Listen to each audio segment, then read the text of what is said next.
You want me to tell you the story of Kabr? You really like these legends, don't you? Actually, I have to say it's been a while since I last spoke to someone about Kabr. His story is passed down from one generation to another, especially between titans. Some people connect him to the warlock Osiris, and also Tolan, for every single one of them bathed in their enemy's technology. To some people, he's the emblem of knowledge. To others, just the personification of our arrogance and ambitions.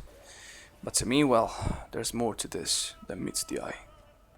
It's a story that wavers between past, future, and present, as anything that ever touched the vault of glass. It's a story of both success and failure, of friendship and loneliness, heroism and obsession, of pride, but also of humility. It is the story of the one remembered as the Legionless. But before we get into this, let me briefly explain what we know about the vault so far, and about the Vex that operate inside of it. At the beginning, it'll all seem very confusing to you, I know, but I think you'll understand. So, shall we begin?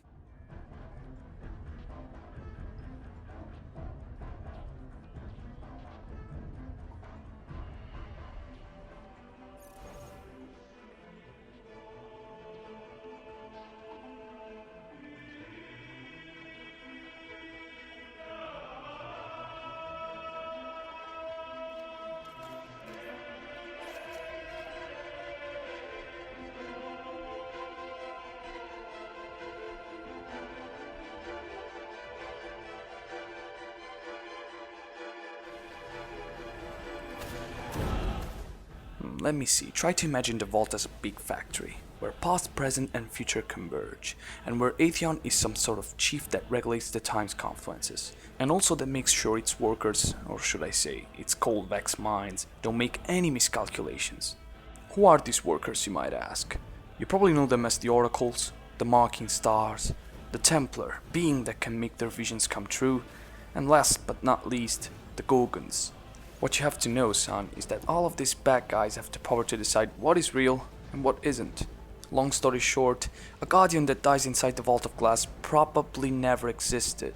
Some old warlocks believe that the whole purpose of the Vault of Glass, hence the purpose of the Vex, is to rewrite history as we know it, putting themselves at the start of everything, and from there proceeding to eliminate every impurity, every mistake, every threat to their existence, erasing everything they want, whenever they want. Just like your teacher does with the blackboard. Forgive me, it's probably not making any sense to you right now. I bet you wanted me to stick with Kabr's story, so let's get back to him. As you know, Kabr was a titan, one of the three orders of guardians that watch over our city night and day. And don't try to act like you don't know anything about it, you smarty pants. I see you every morning peeking at the tower when you leave home. And then we have our warlocks and our hunters, brave and fearless scouts, with a taste for fortunes and treasures. Panin Errata belonged to this very order, and knew Kabr very well. They say that Panin witnessed the fall of Kabr, and although they were not friends, he thought I was a good man.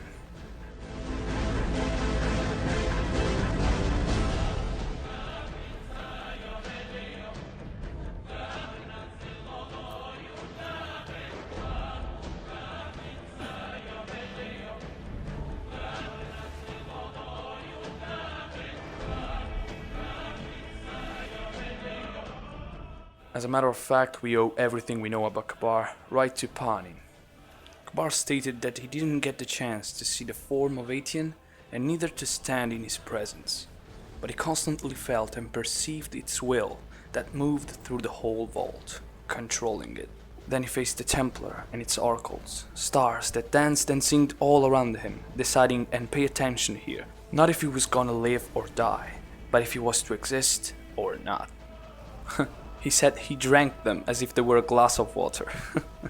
Also confirming all those rumors about titans being just a little bit full of themselves.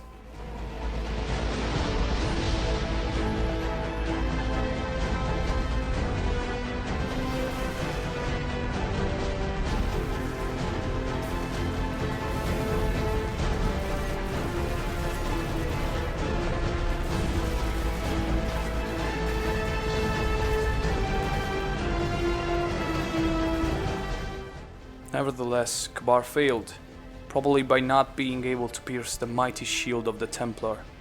We don't know how he managed to survive, we just know he did. He understood that the only way to fight the vault was through the vault itself.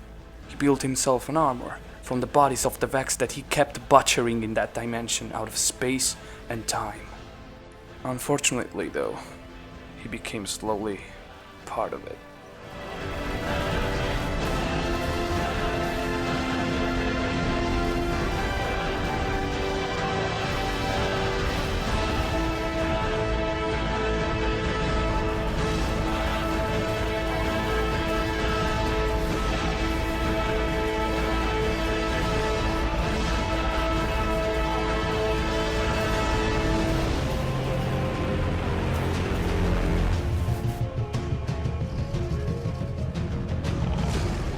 There was no hope. Kabr started to think that he was not going to make it, and that it was very possible that he was never going to leave that place. With every second, he was growing more and more aware of his defeat. And as he felt the Vex crawling into his body and consuming his mind, he made a decision. One of those, my son, that separates us from them.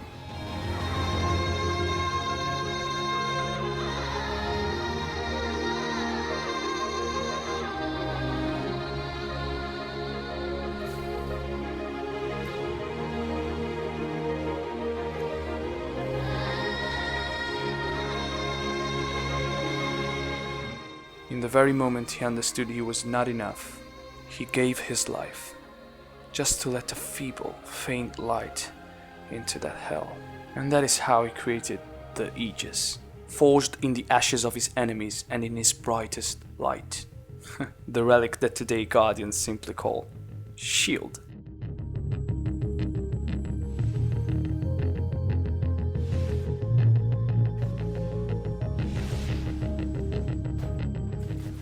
Now here's the thing.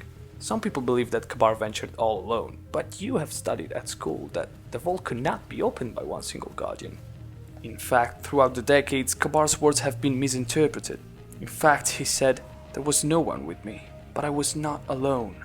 Do you remember what I said before? That the vault decides who exists and who doesn't? Well, you're starting to get it, aren't you? Kabr simply could not remember them, but neither could he forget to have fought alongside his friends, could he? His comrades, unfortunately, simply got eaten by time. We don't know how Panin survived or escaped from that place.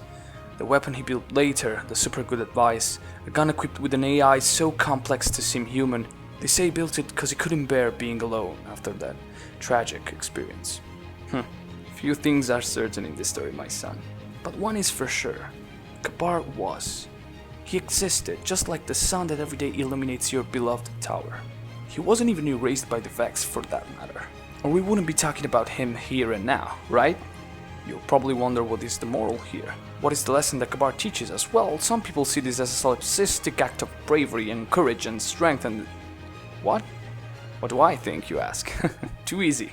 Out of here or you're gonna be late for school. We'll catch up when you come back, don't worry. Straighten up, little soldier.